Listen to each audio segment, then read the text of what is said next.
Hello everyone. तो last के कुछ कुछ वीडियोज हमने देखा कि स्टॉक मार्केट क्या होता है, शेयर क्या होते हैं, स्टॉक मार्केट किस टाइप की कंपनीज होती हैं, large cap, small cap, mid cap. हमने ये सब चीज़ें सीखा।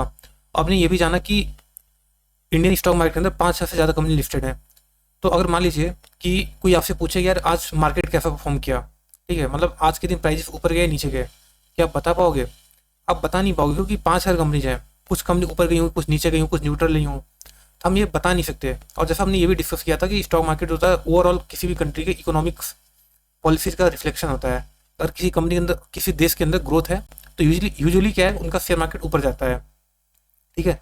बट प्रॉब्लम ये है कि हमें इतनी सारी कंपनीज हैं, हम कैसे बोल सकते हैं? तो इस प्रॉब्लम को दूर करने के लिए एक सॉल्यूशन है कि हम एक इंडेक्स बनाएं। इंडेक्स का मतलब क्या होता है? सूचकांक। ठीक है, मतलब जो कुछ इंडिकेट करता हो। तो अब जैसे 5,000 कंपनीज है तो हम क्या करेंगे, 5,000 कंपनी लेने के बजाय क्या किया, हमने 50 कंपनी ले ली। ठीक है, और उसका एक इंडेक्स बनाया। इंडेक्स के अंदर हमने 50 कंपनी रखी हैं जो इंडिया की टॉप 50 कंपनी आप बोल सकते हो। हालांकि एग्जैक्टली वो टॉप 50 कंपनी नहीं होते। तो आज हम इस वीडियो में यही सीखेंगे कि इंडेक्स होता क्या है। जैसे आपने बहुत बार लोगों से सुना होगा कि सेंसेक्स गिर गया, है ना, आज निफ्टी गिर गया। तो ये निफ्टी और सेंसेक्स क्या चीज़ होते हैं, हम इसी चीज़ के बारे में आज सीखेंगे। तो जैसे निफ्टी 50 तो 50 कंपनी होती है, तो अभी समझने के पर्पज से थोड़ा सा टफ होगा। तो हम ये एज्यूम करते हैं कि एक इंडेक्स है निफ्टी 5 नाम से, ठीक, जिसके अंदर सिर्फ 5 कंपनीज हैं। ठीक है, तो जैसे मान लीजिए 5 कंपनी है मेरे पास अभी सामने, A B C D E, ये 5 कंपनीज हैं और हमने क्या किया, इनको कुछ नंबर्स दे दिए। ठीक है, तो मान लीजिए अभी ये डे 0 था। ठीक है, मतलब अभी तक स्टॉक मार्केट ट्रेडिंग स्टार्ट नहीं हुई है। तो जो ए कंपनी थी उसको हमने 100 नंबर दे दिया, बी को हमने 200 नंबर दे दिए, सी को 300 दे दिया, डी को 300 दे दिया और ई को 100 दे दिया। तो अगर इन सारे के नंबर जोड़े तो ये 1000 आएंगे। ठीक है, तो डे 0 पे हम बोलेंगे कि जो निफ्टी 5 है इसकी जो वैल्यू है वो 1000 रुपये है या 1000 पॉइंट्स है। ठीक है, रुपए तो नहीं होंगे, पॉइंट्स बोलेंगे कि 1000 पॉइंट्स है। लेट से डे 1 पे क्या हुआ, मतलब नेक्स्ट डे क्या हुआ, मार्केट खुला और किसी कंपनी कुछ परसेंट ऊपर गई, कुछ परसेंट नीचे आई। तो जैसे मान लो ए कंपनी थी वो 1% ऊपर आ गई, तो अब इसका जो 100 रुपये था या 100 पॉइंट्स था वो बढ़ के क्या हो गया, 101 हो गया। जो बी था वो 2% लेट से ऊपर आ गया, तो अब इसका कितना हो गया, ये 204 होगा।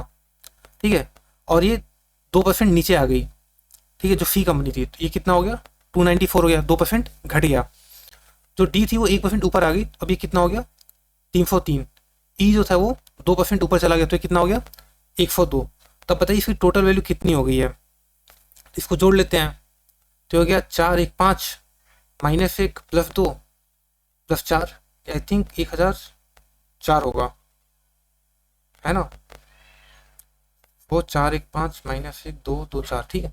तो अब जो इनकी पॉइंट्स है अगर इन सबको जोड़ें तो ये हो गया 104, 1004 पॉइंट, सॉरी 1004 पॉइंट्स। तो जो डे 0 पे जो इन 5 कंपनी का जो सम था वो 1000 था, अभी बढ़ के कितना हो गया, 1004। यानी कि ये 0.4% का इंक्रीज है। कितना, 0.4% का इंक्रीज है, राइट। तो हम बोलेंगे कि आज जो निफ्टी 5 था वो 0.4% ऊपर चला गया। ठीक है, तो ये होता है इंडेक्स। इंडेक्स इसी तरह जो निफ्टी 50 होता है उसके अंदर 50 कंपनी होती है, उन्हें हम कुछ वेट अलॉट कर देते हैं। ठीक है, जैसे किसी को 50 कंपनी है तो किसी को H D F C bank को 10 नंबर दे दिया, रिलायंस को 8 नंबर दे दिया, टी सी एस को 5 नंबर दे दिया, इन्फोसिस को 6 नंबर दे दिया। तो कुछ वेट्स उनको अलॉट कर दिए, और जितना परसेंटेज पॉइंट उनके प्राइस में रिफ्लेक्ट होता है। जैसे कि H D F C bank 1600 रुपये पे था, वो दिन के लास्ट में 1616 रुपये हो गया, यानी कि 1% बढ़ गया। तो सिमिलरली उसको जो हम पॉइंट अलॉट किए हैं वो भी 1% से हम बढ़ा देते हैं, और सारे का सम देखते हैं कि टोटल कितना इंडेक्स बढ़ा। ठीक है, तो इससे क्या होता है कि हम इंडेक्स देखते हैं कि इंडेक्स कितना बढ़ा है। तो इंडेक्स प्रैक्टिकल कुछ यूज नहीं है, मतलब ऐसा नहीं कि इसका कोई मतलब एक्चुअल यूज केस है। ठीक, ये जस्ट की रिफ्लेक्शन है कि हम ये स्टॉक मार्केट को बताता है कि आज मार्केट का डायरेक्शन किस ओर था। आमतौर पे क्या होता है कि अगर इंडेक्स ऊपर जाता है तो उस दिन मार्केट में ज़्यादातर कंपनी उस दिन ऊपर रहती हैं। ठीक है, क्योंकि ये 50 कंपनी है तो 50 कंपनी ऑलमोस्ट एक डाइवर्सिफाइड होता है। ठीक है, हर एक सेक्टर का। यूजुअली आप शेयर मार्केट में देखोगे तो जो कंपनी होती है वो सेक्टर के हिसाब से परफॉर्म करती हैं। जैसे मान लीजिए अगर कोई कंपनी आज एशियन पेंट्स है, वो पेंट कंपनी है, वो उस दिन अगर 3% भाग गई तो आप देखो उस दिन बाकी जो कंपनी की पेंट की, जैसे बर्जर पेंट्स है, नेरोलैक है या इंडिगो पेंट्स है, तो ये भी उस दिन भागेंगे। अगर सीमेंट कंपनी में क्रैश आता है अल्ट्राटेक में, तो आप देखो एसीसी भी गिरता है, अंबुजा भी गिरता है, तो कई सीमेंट कंपनी गिरती है, श्री सीमेंट भी गिरेगी। तो मतलब ये एग्जैक्ट नहीं है, ये जस्ट एक गेस है कि आमतौर पे ऐसा होता है। तो इंडेक्स क्या है? इंडेक्स जस्ट एक चीज़ हमें बताती है कि किस डायरेक्शन में मार्केट का माहौल है, ठीक है। तो ये इंडेक्स का यूज केस होता है। तो जैसे कि अगर मैं पूछूं आपसे कि शेयर मार्केट ने पिछले 40 साल में कैसे परफॉर्म किया है, तो आप कैसे बता सकते हो? क्योंकि पिछले 40 सालों में कुछ कंपनी तो बर्बाद हो गई होंगी और कुछ कंपनी हीरो बन गई होंगी। तो इसके लिए हम इंडेक्स देखते हैं कि इंडेक्स जब आज से 40 साल पहले जब बनाए थे तो उस टाइम उसका कितना पॉइंट था और आज कितना पॉइंट है। तो ऐसा नहीं कि इंडेक्स हर एक कंपनी को कवर करता है, बट इंडेक्स जो है जो मार्केट है उसके अंदर से जो टॉप कंपनीज होती हैं, टॉप की कुछ हर सेक्टर से कुछ कंपनी जो उठाता है, उनको पिक करता है, उनको कुछ वेट साइन करता है और उन पर कैलकुलेशन करता है कि उनकी प्राइस में कितना मूवमेंट हुआ है। तो उस बेसिस हम बता सकते हैं कि इंडेक्स या मार्केट ने पिछले 20-30 सालों में कैसा परफॉर्म किया है, ठीक है। तो जैसे सेंसेक्स है, तो जो सेंसेक्स है ना वो 30 कंपनी का इंडेक्स होता है, ठीक है। सेंसेक्स 30, तो सेंसेक्स के अंदर क्या होता है? 30 कंपनीज होती हैं, ठीक है। और जो निफ्टी 50 उसके अंदर 50 कंपनी होती हैं। सेंसेक्स जो है जो बीएससी जो इंडेक्स था, बॉम्बे स्टॉक एक्सचेंज, उन्होंने स्टार्ट किया था आज से आई थिंक 1978 में शुरू किया था, 40-45 साल पहले। तो वो 100 पॉइंट से शुरू हुआ था, ठीक है। तो 100 पॉइंट्स मतलब उसको एक नंबर हमने रैंडमली अलॉट किया था कि 100, हमने मान लिया कि 100 से शुरू हुआ है, और उसके बाद से जैसे जैसे मार्केट बढ़ता गया या घटता गया उस हिसाब से इंडेक्स का प्राइस ऊपर नीचे होता गया। आज जो सेंसेक्स है वो करीब 70,000 के ऊपर चला गया है। तो जो 100 से शुरू हुआ था आज वो 70,000 के ऊपर निकल गया है। सिमिलरली निफ्टी भी है, निफ्टी भी आई थिंक 1992 में शुरू हुआ था, 1996 से शुरू हुआ था। तो तब से अभी निफ्टी जो है करीब 24,000 पे चल रहा है। अच्छा, अब हम एक चीज़ ये भी समझते हैं कि जो निफ्टी होता है, ठीक है, तो निफ्टी के अंदर कंपनी कैसे चुनी जाती हैं। जैसे निफ्टी ऐसा नहीं है कि हम सीधा टॉप कंपनी उठाते हैं। जैसे अभी जो मैंने एग्जांपल दिया निफ्टी 5 का, ठीक, ऐसा कोई इंडेक्स नहीं होता है, एग्जांपल के लिए मैंने समझाया। मुझे 5 कंपनी सिलेक्ट करनी है, तो मान लीजिए ये जो कंपनीज है जो मैंने अभी आपको स्क्रीन पर दिखाई दे रही, ABCDEFG से लेके जे तक, ये लेट से इंडिया की टॉप कंपनीज हैं। इंडिया सबसे बड़ी कंपनी ए, उससे थोड़ी छोटी कंपनी बी, उससे थोड़ी छोटी कंपनी सी, ठीक है। तो मुझे 5 कंपनी सिलेक्ट करनी है। तो और मान लो मैं ऊपर से टॉप उठा लूँ ABCD और E, ठीक है, तो हम बोले इसमें हम 5 का इंडेक्स बना देते हैं। बट क्या होगा ना कि ये एक्चुअल रिफ्लेक्शन नहीं होगा किसी भी देश की इकोनॉमिक का।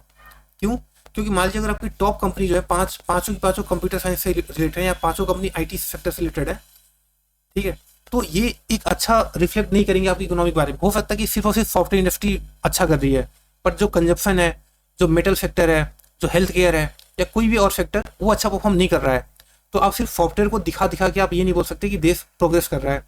तो इस प्रॉब्लम को दूर करने के लिए हम क्या करते हैं, हम वेट से साइन करते हैं कि नहीं, हम जो 50 कंपनी चूज कर रहे हैं या इस एग्जाम्पल में 5 कंपनी चूज करेंगे, उसके अंदर हम 2 कंपनी फाइनेंस की लेंगे, एक IT की लेंगे, एक कंजम्पशन की लेंगे, एक मेटल की लेंगे, ठीक है, ये या एक हेल्थ केयर की ले लेंगे। जैसे निफ्टी 50 में क्या होता है, 50 कंपनी है तो उसमें 35% जो कंपनी होती है फाइनेंस की होती हैं, 20-30% IT होती हैं, फिर कुछ कंपनी ऑयल एंड गैस की होती हैं, कुछ कंपनी जो होती है मेटल की होती हैं, कुछ कंपनी ऑटोमोबाइल से होती हैं। तो एक प्रॉपर हम बनाते हैं, ठीक है, सबको थोड़ा थोड़ा वेट्स देते हैं। तो जैसे इस केस में बताऊं, मान लीजिए हमने बोला हम 2 फाइनेंस की रखेंगे, एक IT रखेंगे, एक कंजम्पशन रखेंगे, एक मेटल रखेंगे। तो हमने क्या किया, हम देखा 2 फाइनेंस की, तो हमने ऊपर से देखे हमने सबसे बड़ी फाइनेंस की कंपनी कौन है, C और D, तो हमने C और D को रख लिया, ठीक है। उसके अंदर एक IT चाहिए, हमने देखिए सबसे टॉप की IT कंपनी कौन है, A, तो हमने A को रख लिया। फिर हमें एक कंजम्पशन चाहिए, कंजम्पशन होता था जो रोटी दाल चावल आटा और ये सब जूते चप्पल इस टाइप की जो कंपनी में आती है जो हमें डेली लाइफ में यूज करते हैं, उन्हें हम कंजम्पशन की कंपनी बोलते हैं। तो एक मैंने कंजम्पशन उठा ली G, ठीक है, और एक हमने मेटल की कंपनी उठा ली जैसे टाटा स्टील टाइप की कंपनी, तो जैसे ये I हो गया, तो हमने I को रख लिया। तब ये 5 जो कंपनी है, ये हमारी 5 कंपनी मिल करके हमारा निफ्टी 5, ठीक है, तो 5 जो मैं एग्जांपल में यूज कर रहा हूँ, हम 5 कंपनी का जो इंडेक्स बनाएंगे उसके अंदर ये 5 कंपनी आ जाएंगी, ठीक है। तो अब इसमें देखो, इवन तो जो B है ना, ये काफ़ी बड़ी कंपनी है, बट फिर भी ये इस इंडेक्स का पार्ट नहीं होगी, ठीक है। क्यों? क्योंकि इसके लिए जितनी कंपनी चाहिए होती है या जितनी सीट आप बोल सकते रिजर्व थी, इसके अंदर फिट नहीं आया। तो इनफैक्ट I जो था वो छोटी कंपनी थी, बट फिर वो निफ्टी का पार्ट हो गई है। हालांकि I अब भी अपने आप में बड़ी कंपनी होगी। तो जो निफ्टी 50 होता है, हम ऐसे बोल देते हैं कि निफ्टी फिफ्टी मतलब इंडिया की टॉप 50 कंपनी, बट एग्जैक्टली ऐसा नहीं होता, ठीक है। हालांकि उसके बाद भी वो कंपनी बड़ी होती हैं, बट चूंकि हम जो सेक्टर होता है उनका हम फिफ्थ रेशियो लेके चलते हैं, इसलिए कुछ कंपनी निफ्टी फिफ्टी का हिस्सा नहीं बन पाती हैं। और इसलिए करते हैं ताकि हम डाइवर्सिफिकेशन रख सकें, हम हर एक सेक्टर को कंक्लूड कर सकें इंडेक्स के अंदर में, ताकि हम जो ग्रोथ है हम उसको अच्छे से जज कर पाएँ। ऐसा ना हो कि सिर्फ एक सेक्टर अच्छा कर रहा है और बाकी सेक्टर ना अच्छा कर रहा है। इसलिए हमने सभी सेक्टर्स को थोड़ा थोड़ा वेटेज दे रखा है। जैसे गवर्नमेंट के अंदर आप बोल सकते हो कि नौकरी के अंदर कि आप हर एक कम्युनिटी के लिए आप रिजर्वेशन डाल देते हो कि सभी लोग रिप्रेजेंट हो जाएं, काइंड ऑफ उसी तरह से। हाँ, बट इन जनरल कि निफ्टी के अंदर निफ्टी फिफ्टी मतलब आप मोटा मोटी बोल सकते हो कि जो टॉप 50 कंपनी इंडिया की है वो इसका पार्ट होती हैं, और ये हर एक सेक्टर से होती हैं, ठीक है। तो ये होता है इंडेक्स। उसी तरह सेंसेक्स है, सेंसेक्स में 30 कंपनी होती हैं, और इंडेक्स कई सारे होते हैं। जैसे मैंने बताया आपको निफ्टी 50 जो है ये इंडिया की टॉप 50 कंपनीज का है। उसी तरह निफ्टी स्मॉल कैप होता है, निफ्टी मिड कैप होता है, ठीक है, निफ्टी मेटल होता है, निफ्टी आईटी है, निफ्टी बैंक होता है, फिन निफ्टी होता है। तो क्या है कि जैसे मान लो निफ्टी बैंक है, ठीक है, तो निफ्टी बैंक के अंदर जो इंडेक्स बना है उसके अंदर क्या किया, हम बैंक की 6, 7, 10 कंपनी, ये वक्त के साथ चेंज होता है, हर क्वार्टरली चेंज होता रहता है, ठीक है। जैसे कि निफ्टी हमने बैंक बनाया तो उसके अंदर एचडीएफसी बैंक डाल दिया, कोटक डाल दिया, पंजाब नेशनल बैंक डाल दिया, एसबीआई है, इंडसइंड बैंक है ना, एयू स्मॉल फाइनेंस बैंक है, कई सारे बैंक है, तो उनको एक इंडेक्स ने बना दिया सिर्फ हम ये देखने के लिए कि फाइनेंस कैसा परफॉर्म कर रहा है, ठीक है, बैंक कैसा परफॉर्म कर रहा है। सिमिलरली आईटी की कंपनी को उठाया, उनका एक इंडेक्स बना दिया, और जो स्मॉल कैप जो छोटी कंपनी होती हैं उनको हमने उठा लिया। सिमिलरली निफ्टी 100 होता है, निफ्टी 100 क्या होता है, ऊपर 1 से लेके 100 तक की जो कंपनी होती है उनको हमने एक साथ क्लब कर दिया, ठीक है, और उनका एक इंडेक्स बना दिया। तो इंडेक्स मल्टीपल है, जो सबसे पॉपुलर है वो निफ्टी 50 है और सेंसेक्स है, ठीक है। तो अगर आपको जैसे इंडेक्स देखना हो तो जैसे अभी मैं आपके सामने ग्रो खोलता हूँ,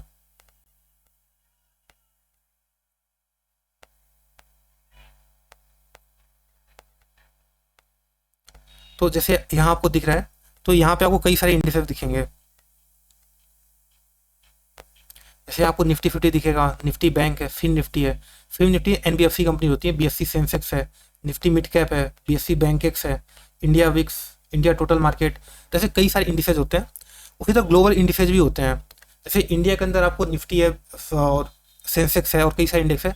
जैसे यहाँ पे आप डाउ नेस्डैक देख सकते हो, ठीक है, नेस्डैक ये अमेरिका का टेक इंडेक्स है, डाउ जोन्स है, S&P 500 है, निकेई ये जो जापान का इंडेक्स है, ठीक है। तो ऐसे कई सारे इंडेक्सेस होते हैं, हर देश का अपना अपना होता है बेसिकली जज करने के लिए कि हमारी इकोनॉमी कैसा परफॉर्म कर रही है। तो जैसे अगर आप यहाँ पे निफ्टी 50 हम सेंसेक्स खोलते हैं क्योंकि पुराना इंडेक्स है, एक बार मैं यहाँ ऑल पे क्लिक करूँ तो ये 2002 से डेटा दिखा रहा है। तो सेंसेक्स जो है जुलाई 2002 में ये 2950 पॉइंट पे था और आज 78,000 पे आ गया है।